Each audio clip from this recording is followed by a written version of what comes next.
안녕하세요. 스타일법의 김윤서 변호사입니다. 여러분, 미성년자 때 범죄를 저지르면 소년보호재판 또는 형사처벌 둘 중 하나라는 사실 알고 계시죠? 그러면 만약 미성년자 때 저지른 범죄가 성인이 되어서 발각된다면 어떻게 될까요?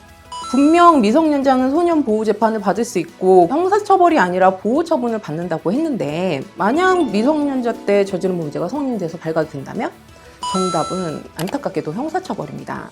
그 이유는 바로 범죄를 처벌하는 기준이 행위를 한 시점이 아니라 재판을 받는 시점이기 때문인데요. 그래서 이러한 제도에 의문을 표하는 사람도 많아요. 가정법원에서 재판을 받을 수 있는 연령은 만 19세 미만인데 고2 또는 고3 때 사건이 발생해서 기소가 됐더라도 수사가 길어져서 재판을 받는 시점이 성년이라면 가정법원에서 재판을 받지 못한다는 이야기입니다. 성인 법전으로 넘어가서 전과가 생기게 되는 것이죠. 약간 불합리해 보이지 않으신가요? 미성년자 때 일으킨 범죄와 형사처벌에 관해서 오늘 이야기 한번 나눠보겠습니다. 만 14세 미만인 촉법소년은 형사 미성년자라고 불리는데요. 즉, 범죄를 저질러도 형사처벌을 할 수 없도록 되어 있습니다. 만 13세 이하의 어린이들은 자신의 행동을 책임질 수 있는 능력이 없다라고 판단하기 때문인데요.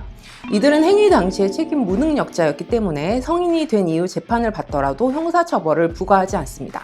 그러나 만 14세 이상 19세 미만의 소년은 이야기가 다릅니다. 즉, 이 연령의 소년들은 원래 형사재판의 대상이 됩니다. 가정법원으로 가서 소년법의 적용을 받을 수도 있지만 성인법원으로 가서 형법의 적용을 받을 수도 있는 나이인 거죠. 소년이 범죄를 저지를 경우 원칙은 형사처벌이란 이야기입니다. 예외로 소년법을 해주는 거예요. 소년이기 때문에 받을 수 있는 최대의 선처일 수 있습니다.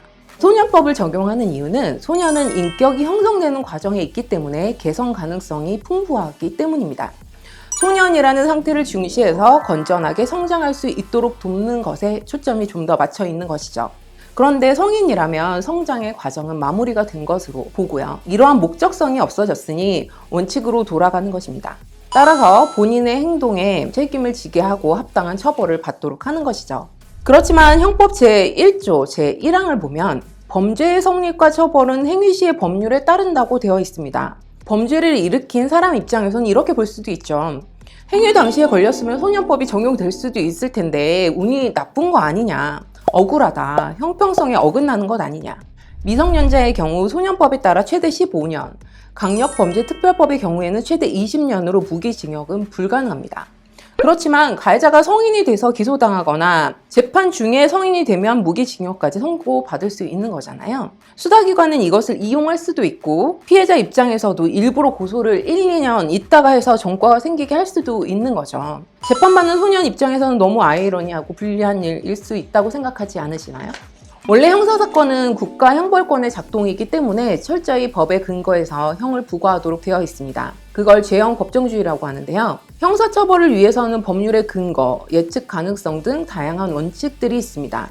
그래서 어떤 법률이 적용되는가에 대해서도 행위시법주의에 따르고 있어요. 이게 뭐냐면 법률의 개정, 폐지 등은 피고인에게 유리한 방향으로 적용을 한다는 것인데요.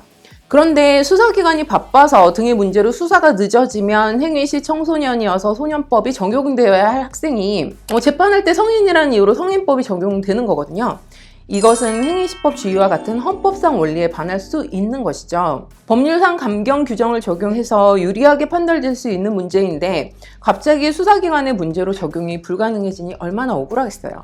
만약 고3과 같이 중요한 시기에 이런 일이 발생하게 되면 무조건 변호사를 선임하든지 해서 빠르게 마무리하셔야 합니다. 그렇지 않으면 형사 전과가 남는데 이거는 평생 따라 붙잖아요. 이렇게 최대한 빨리 사건을 마무리하려다 보면 충분히 시시비비를 따지기 어려울 수도 있고 오히려 정당하게 재판받지 못하는 억울한 상황이 또한 발생할 수 있지 않을까 하는 우려도 지금 잠깐 드네요.